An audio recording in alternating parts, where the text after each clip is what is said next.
The Walt Disney Company, commonly known as just Disney, is an American multinational media and entertainment conglomerate headquartered in Burbank, California. The company has created and acquired some of the world's most iconic franchises, propelling it to over $69 billion in annual revenue as of 2019. This success has allowed Disney to be selected as a component of the Dow Jones Industrial Average since 1991. In this video, I'm going to explain what makes Disney a great company and why it should be a staple in your long-term dividend stock portfolio.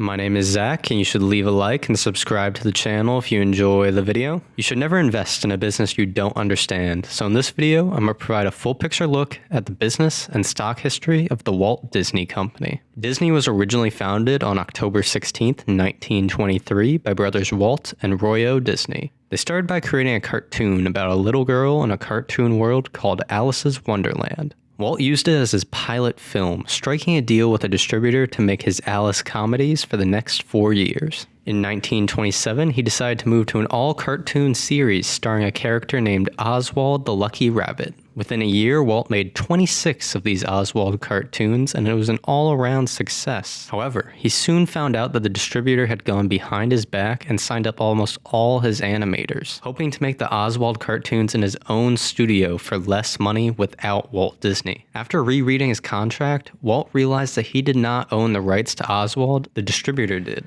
This was a painful but important lesson for the Disney brothers, and from that moment on, they made sure to own everything they make. After the loss of Oswald, Walt was forced to pivot and came up with a new character named Mickey Mouse. This character was immediately popular, and a lengthy series of Mickey Mouse cartoons were produced. Following this success, they created many new series to add to their portfolio. For the rest of the decade, a Disney cartoon won the Oscar every single year. During this time, Disney discovered that merchandising the characters was a lucrative source of additional revenue. Soon, there were Mickey Mouse dolls, dishes, toothbrushes, radios, figurines, and almost anything you could think of. This would become a significant focus of the company moving forward. In 1937, they debuted their first animated feature film, Snow White and the Seven Dwarfs. It soon became the highest-grossing film of all time, a record held until it was surpassed by Gone with the Wind. Over the next decade, they produced many films such as Pinocchio, Fantasia, Dumbo, Bambi, Treasure Island, and Cinderella. Along with this, Disney went heavily into television with the Disneyland Anthology series and the Mickey Mouse Clubhouse, which was a wildly popular children's show. In 1955, Walt Disney revealed Disneyland, which was a revolutionary theme park that took advantage of the Disney characters, merchandise, and brand. It created a new model for amusement parks, becoming internationally famous and attracting millions of visitors. Walt said that Disneyland would never be completed as long as there was still imagination left in the world, and that statement remains true today. New attractions are added regularly, and Disneyland is even more popular now than it was then. The company was massively successful in becoming a major player in the entertainment space. However, in December 1966, Walt Disney died unexpectedly of lung cancer at the age of 65.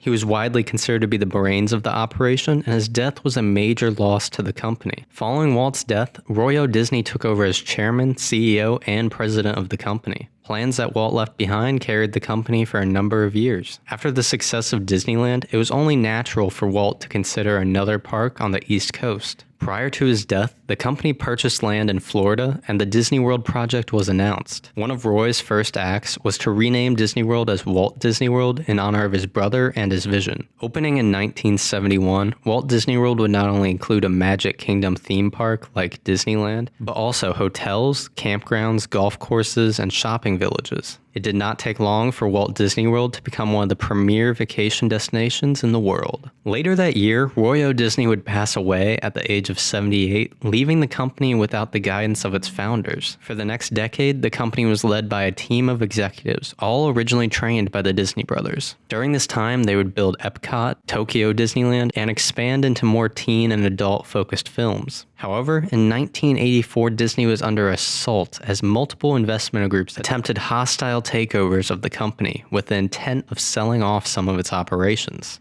Luckily, the Sid Bass family purchased 18.7% of Disney, and they had no intention of fracturing the company. Bass and the board brought in Michael Eisner from Paramount to be CEO, and Frank Wells from Warner Bros. As president. The new management team was committed to keeping Disney together and immediately saw ways for the company to maximize its assets. They expanded their television presence with The Golden Girls and Home Improvement, while also launching their own exclusive television channel, the Disney Channel. They were successful at making films to connect with a more adult audience with the launch of Good Morning Vietnam, Dead Poets Society, and Pretty Woman. Also, Disney's flagship animation studio enjoyed a series of commercial and critical successes known as the Disney Renaissance, with films such as The Little Mermaid, Beauty and the Beast, Aladdin, The Lion King, Pocahontas, The Hunchback of Notre Dame, Hercules, Mulan, Tarzan, and Fantasia. In 1995, Disney acquired ABC for $19 billion, which included an 80% stake in ESPN. In the following years, Disney built the Animal Kingdom at Disney World, launched a cruise line, and opened Disneyland Park in Hong Kong. Along with this, they continued the growth of their entertainment franchises. But the Disney board began to grow dissatisfied with some of the actions of CEO Michael Eisner. On October 1st, 2005, Bob Iger replaced Eisner as Disney's CEO. Iger's tenure would lead to major acquisitions, with the focus being to buy new characters or businesses that are capable of creating great stories. In addition, he would develop a direct-to-consumer business model that would allow Disney to innovate for the future. On January 23, 2006, it was announced that Disney would purchase Pixar in an all-stock transaction valued at $7.4 billion. Pixar was a wildly innovative animation studio founded by Steve Jobs that produced franchises like Toy Story, A Bug's Life, Monsters, Inc., Finding Nemo, and The Incredibles. Since the acquisition, Pixar has only continued to create high-quality animated films, and it's produced massive value for the company. On August 31st, 2009, Disney announced a major deal to acquire Marvel Entertainment for $4.24 billion. At the time, the company's main focus was their Marvel Comics division, and they had just begun producing films. However, Iger recognized that the real value in the acquisition came from the committed fan base and rich collection of characters and stories. Marvel has iconic characters such as Captain America, Iron Man, Thor, Hulk, Black Widow, Hawkeye, Doctor Strange, Black Panther, Spider-Man, Ant-Man, Scarlet Witch, and the Guardians of the Galaxy. Disney fully utilized the Marvel properties and propelled the Marvel Cinematic Universe to massive success. Over the next decade, the MCU would create numerous blockbuster films, and in 2019, Avengers Endgame would become the highest grossing film of all time at $2.8 billion.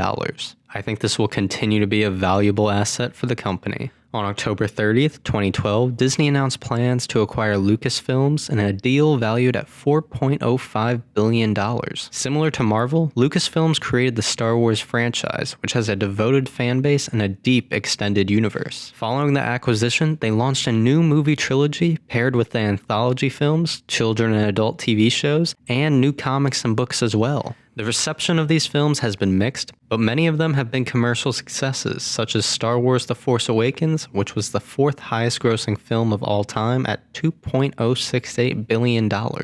I'm a huge fan of Star Wars, so I might be biased here, but I think Disney has just started to scratch the surface of the Star Wars franchise. In 2018, Disney launched ESPN Plus, which is a sports streaming service with original content, ESPN's 30 for 30 documentaries, and some live sports such as UFC and college football. As of August 2020, the service has 8.5 million subscribers. On March 20th, 2019, Disney completed an acquisition of 21st Century Fox for $71 billion. It was the United States' fourth largest multinational mass media conglomerate and a massive addition to the company. The merger included many of Fox's entertainment assets, but excluded divisions such as the Fox Broadcasting Company, Fox television stations, the Fox News Channel, the Fox Business Network, Fox Sports 1 and 2, and the Big Ten Network, all of which were spun off into an independent company named the Fox Corporation. Disney would receive key entertainment assets such as the 20th Century Fox Film Studio, along with a stake in Hulu, FX Networks, Fox Sports Networks, National Geographic Partners, and international operations of the Fox Networks Group, as well as Star India. The acquisition is intended to bolster their direct-to-consumer content services, but the results will only be revealed with time.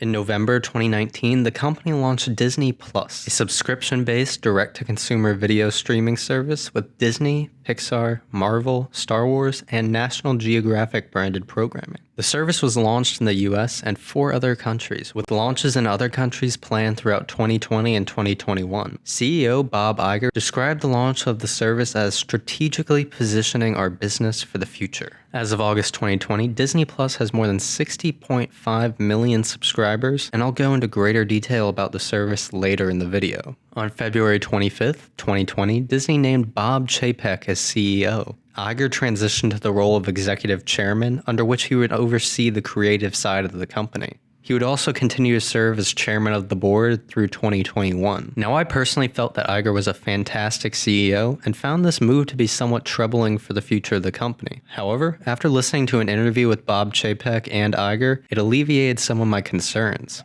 So first to Bob Iger. You, back in 2017, when you announced the Fox acquisition, extended your contract as CEO through the end of 2021. Why make this change now, more than a year and a half before your contract is up? Well, the company has a great collection of assets, businesses, brands, franchises, particularly with the acquisition of 21st Century Fox and the purchase of the larger share of Hulu. And we also have recently deployed a very new and extremely important strategy, the direct-to-consumer strategy that led to the ESPN Plus product being launched, and then, of course, Disney Plus, which launched in November. So as we looked at the businesses, we felt we have a great set of assets, we have a great strategy. What's next? And what was next in terms of my own priorities is making sure that the creative pipeline of the company was really rich, that all of our creative engines were working extremely well, and I wanted to spend more and more of my time on that. But the only way that I was able to do that was to give up the day-to-day running of the company, to pass the torch on to Bob, so that my direct reports and the authority over our businesses will shift to him, freeing me up to do what I think is our next big priority. How long has this been in the works, and for how long have you identified Bob Chapek as your successor? Well, we've had a succession process that's been ongoing with the board for actually a few years. It's something that we talk about virtually at every meeting. And we identified Bob a while ago as a likely candidate to succeed me, but they went through a thorough process and discuss other possibilities. So it's, again, something that the board has been engaged in for quite a while. They got to know Bob very well during that period of time. He ran one of our most complex, one of our most important businesses, Global Parks and Resorts, for instance, during a time of great capital investment and a time of great change, and did so very well after working for the company for 30 years. Bob is going to be running the company and running the day-to-day businesses. As I said earlier, all of my direct reports shift to him. I have one direct report, and that's Bob. We'll be focusing on the creative, but any of the big creative decisions that have to be made, I fully intend for Bob to be at my side. It's important for him to learn as much as possible. What this is about really is, we believe, a really good succession process and a really smart transition process. The goal here, during the period of time that I will be executive chairman, is to create a transition process that is smooth and functioning and effective. And now, for you, Bob Chapek, congratulations on this new role. Your predecessor, Bob Iger, made a number of massive changes that really transformed the Disney company: the acquisition of Marvel, Pixar, Lucasfilm, the launch of the direct-to-consumer business. What do you see as your mission going forward? Do you imagine transforming the company as much as he has? Well, I obviously have huge shoes to fill. I mean, Bob's legacy in the company is just profound. I think my role is now to take the strategic pillars that he's so well established over the last 15 years and continue to work on those and implement those in the marketplace, most importantly our direct-to-consumer initiatives, but at the same time look around the corner for what disruption might be going on in the marketplace that would necessitate a fresh look at those things. But right now, the course that Bob has laid is one that we fully intend to follow, and I think will pay dividends for our shareholders for years to come. I personally found this interview to be very reassuring about the future of Disney under the leadership of Bob Chapek. However, the company would shortly see a major disruption from the economic shutdowns in the United States and around the world. Back in February, Chapek spoke about the closure of international parks and how he thought it would impact Disney's business. The long-term health of our business is really a function of our consumer demand for our unbelievable storytelling and our product. And while this is certainly a bump in the road in terms of the coronavirus, we'll come through this like we've come through every other challenge that we've had. And that affinity for the brand and our storytelling will way outlast any type of short-term blip that we have from Corona. We're always very conscious of disruptive elements, socioeconomic elements, social elements that could come in at any time and disrupt our business. But I think when you have the core assets that we've got, those franchises, the Disney brand, once again, we'll sort of see our way through all those disruptive elements. Doesn't mean that we won't get surprised tomorrow, but we've got the strength to get through them all. Although the scale would be more significant than he knew, I believe Chapek is largely right about the lack of long-term effects on the business. In May, the Shanghai park opened again and saw positive consumer demand, as he mentions in this interview. And we're pretty much booked out for the rest of the week. We have a few tickets available on certain days, but essentially everything's gone. This is really indicative, I think, of the love that consumers have for our brand across the world. I get countless number of emails and correspondence from guests saying how much they can't wait for us to open up, because to them, it represents some semblance of normal, maybe the new norm, but it's some semblance of normal. And we certainly want to open up as soon as we can across the world, but we're going to do so in a responsible way. So we're excited for our guests. We're excited for our cast. We want to get our cast back to work as soon as possible. So this is a first step. It's a baby step, and we're moving slowly, but we're very encouraged by what we see in Shanghai. In recent months, Disney World in Florida has begun a phased reopening and is seeing similar consumer demand. Also, Disneyland in California should soon reopen if it wasn't for Governor Newsom, but that's a whole nother issue. In the end, it seems like we're turning the corner, and once a vaccine is approved, the Disney parks will be back operating in full swing. Today, the Walt Disney Company operates 4 business segments: media networks, parks, experiences and products, studio entertainment, and direct-to-consumer and international. The media network segment consists of the company's broadcast, cable, radio, publishing, and digital businesses. This includes ESPN Incorporated, Disney Media Distribution, and Walt Disney Television. This segment generates revenue from affiliate fees, advertising, and the sale and distribution of television programs. Expenses include programming and production costs, participations and residuals expenses, technical support costs, operating labor, and distribution costs. In 2019, the segment brought in $24.8 billion in revenue, which is a 7.9% compound annual growth rate since 2017. The Parks, Experiences, and Products segment includes the company's theme parks, cruise line, travel-related assets, consumer products, and publishing divisions. This segment generates revenue from the sale of admissions to theme parks, the sale of food, beverage, and merchandise at the theme parks and resorts, charges for room nights at hotels, sales of cruise vacations, sales and rentals of vacation club properties, royalties from licensing intellectual properties, and sales of branded merchandise. Revenues are also generated from sponsorships and co-branding opportunities, real estate rent and sales, and royalties from Tokyo Disney Resort. Significant expenses include operating labor, costs of goods sold, infrastructure costs, depreciation, and other operating expenses. In 2019, the segment brought in $26.2 billion in revenue, which is a 6.7% compound annual growth rate since 2017. In 2020, the segment's revenue will be significantly reduced as many of the parks have been closed for extended periods of time from the economic shutdowns. The Studio Entertainment segment consists of the Disney Music Group, Disney Theatrical Group, and Walt Disney Studios, which includes Walt Disney Pictures, Pixar, Marvel Studios, Lucasfilms, 20th Century Studios, Searchlight Pictures, and Blue Sky Studios. The segment generates revenue from the distribution of films in the theatrical, home entertainment, stage play ticket sales, and licensing of intellectual property for use in live entertainment productions.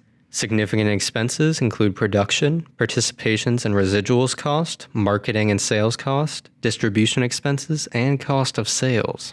In 2019, this segment brought in $11.1 billion in revenue, which is a 15.4% compound annual growth rate since 2017. The direct-to-consumer and international segment includes digital subscription streaming services like Disney+, ESPN+, and Hulu, as well as the Disney Digital Network and their international holdings. This segment generates revenue from affiliate fees, advertising sales, subscription fees, and fees charged for technology support services. Significant expenses include programming and production costs, technology support costs, operating labor, and distribution costs. In 2019, this segment brought in $9.3 billion in revenue, which is a 100% increase from 2018. This segment is primed for growth over the next decade. So now that we understand the Walt Disney Company's current business, what helps them protect their revenue, and what are their plans for future growth? The power of Disney comes from its brands. As of 2020, Disney is the 7th most valuable brand in the world, and it's become synonymous with high quality and family-friendly content. This strong brand built an economic moat around the company, as explained by Warren Buffett in this 1997 clip. Think of Disney. I mean, Disney is selling, we'll say, home videos for, I don't know what, $16.95, $18.95, or whatever.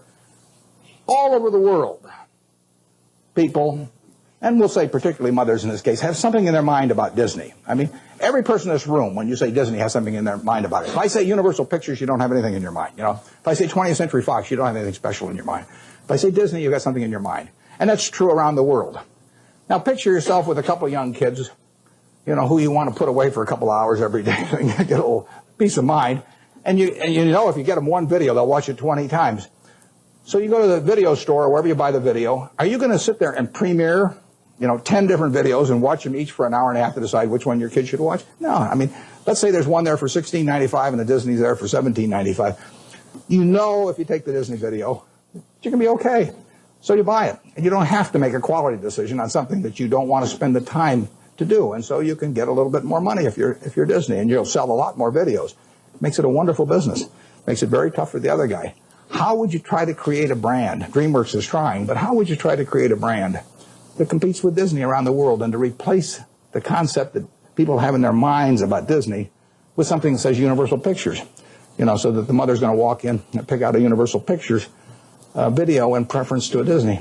It's not going to happen. Although the world and media marketplace has changed significantly since 1997, the core of what Buffett says is still true today. However, it's not just about the reputation of Disney itself, but the characters and franchises they create. Whether it's Mickey Mouse, Cinderella, Toy Story, Marvel, Star Wars, or any of the countless properties Disney owns, there's a strong moat around each franchise. Consumers have a deep relationship with each property built through years of connecting with the stories they tell. For example, I've been a Star Wars fan since I was very young and have a love for those stories that will never go away. In the future, I will make sure to see every new Star Wars movie and show no matter what. There are hundreds of millions of people just like me across all of Disney's properties. This gives them a committed audience that not only helps with continued entertainment launches, but adds to Disney's merchandise and park strategy as well. The integration of the brands between all of Disney's operations not only helps them be the cash cow they are today, but protects the business going forward. This all adds up to create a massive economic moat around the company. So now let's discuss how the company will continue to grow. Over the past decade, Disney has made major acquisitions, as we touched on earlier in the video. One aspect of the growth will be from the continued implementation of these acquired properties and their integration into the Disney ecosystem. However, the main source of growth will be from their flagship streaming service, Disney+.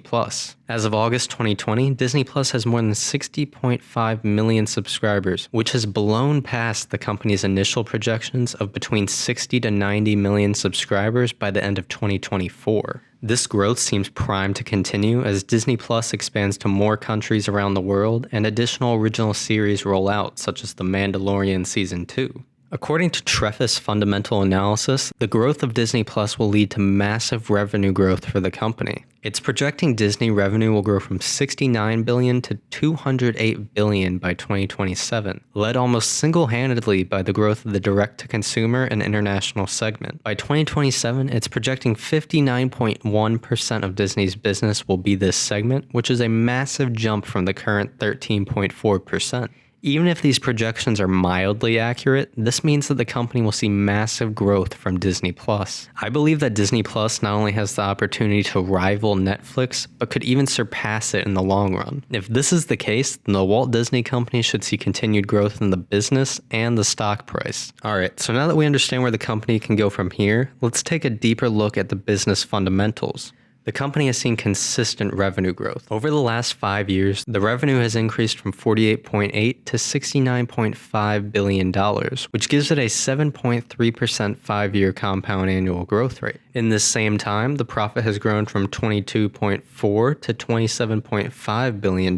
This makes the 5-year compound annual growth rate of profit to be 4.1%. This is less than the growth rate of the revenue, but that can be mostly explained by the large investment into the launch of Disney Plus, which was not yet profitable in 2019. The Disney balance sheet shows $193 billion in total assets and $91 billion in total liabilities, which is a healthy level, especially considering all the major acquisitions the company recently had. Now remember, on this channel, we're dividend investors, so let's take a look at the Walt Disney Company dividend. Their dividend is semi-annual, meaning they will pay out twice a year. In 2020, due to the economic shutdown, they temporarily suspended their dividend payments in order to conserve cash. However, this is just a small bump in the road, and the company will begin paying and even growing their dividend again in the near future. Currently, there's a 0.67% dividend yield, an 8.88% 5-year growth rate, and a payout ratio that hovers around 30%. If the growth of the business occurs as discussed above, then the Disney dividend should grow aggressively for decades to come. The fundamentals of Disney are strong, and if you can get the stock at a fair price, then I think it is a great holding in a long-term dividend stock portfolio. Right now, I own 9 shares of Disney at a price per share of $97.29, giving it a dividend yield of 1.829%.